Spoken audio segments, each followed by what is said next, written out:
In Jamie's 5th grade class, her planning focuses on how a skill integrates with her unit's content. Jamie, as you were planning your lesson, what did you think about you wanted to accomplish with that lesson? Well, my lesson revolved around Satchmo's Blues, which is a unit in our reading series. The focus skill was fact and opinion. So I was trying to get my 5th graders to understand the difference between fact and opinion. Through this, I did an activity on the smartboard.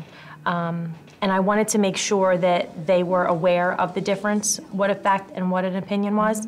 So I tried to engage them on the smartboard with looking at pictures and giving me a fact and opinion about the pictures.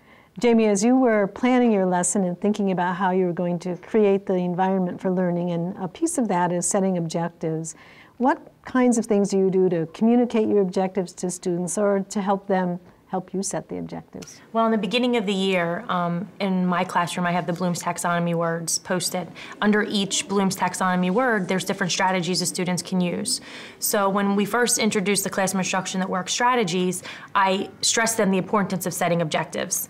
So what I have them do is they help me set the objectives. I give them a baseline of what I plan on doing with them, and I have them use the posters and the words to help me set the objectives. So they know what's expected of them, and I know they know what I expect of them. So it's a collaborative effort, and you know, they know the students will be able to and what words need to go where, so they really enjoy it.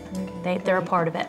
We start something new. Oh, Mrs. Sutton, you have to go over and set the objectives. You need to change this word in the objectives. You need to add this or take this away because we're not doing this or we're starting to do this.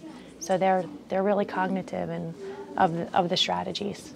All right, 5th grade, let's take a little bit to think back about what we talked about last week about Satchmo's Blues and how we compare and contrast our jazz music and pop music. Mrs. Nolan and I have some really cool activities planned for you today with fact and opinion and center work. But first, we need to set objectives so we know what we're going to do today and what we expect of you and what you expect of us. Let's take a look at the Bloom's words. Take a look at those words and try to find some ones where we can set an objective to tell us what's going to happen for today. What are we going to do? What are we going to do with fact and opinion? Think about your centers, what we usually do in centers. What do we do with the technology center? Abby. Discuss what the difference between fact and opinion is. Discuss the difference of fact and opinion.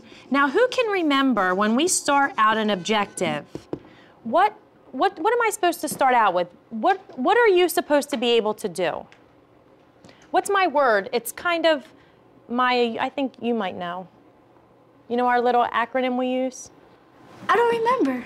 You don't remember? Alexia. SWABAT. SWABAT. And what does SWABAT mean?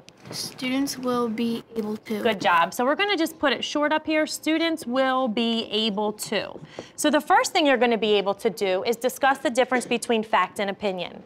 Thinking about Satchmo's Blues, what else do you think we're going to be able to do?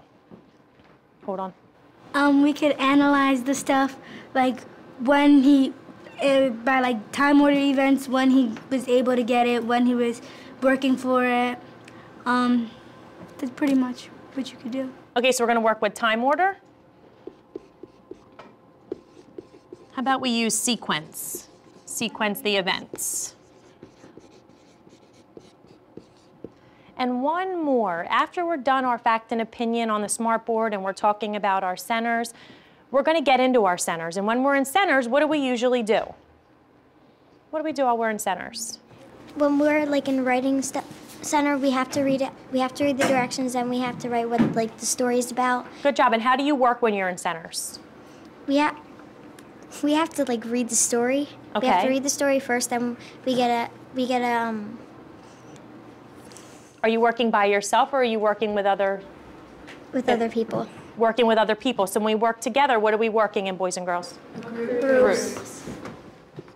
So students will be able to work in groups.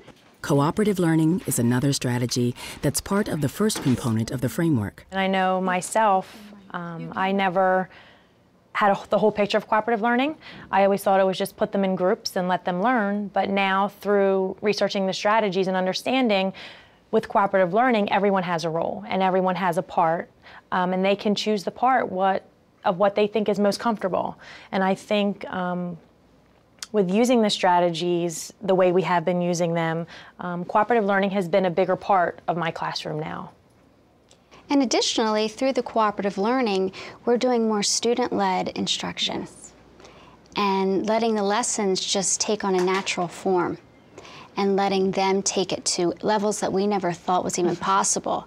So it's almost as if cooperative learning takes away the walls that we as teachers sometimes put around the lessons and not realize.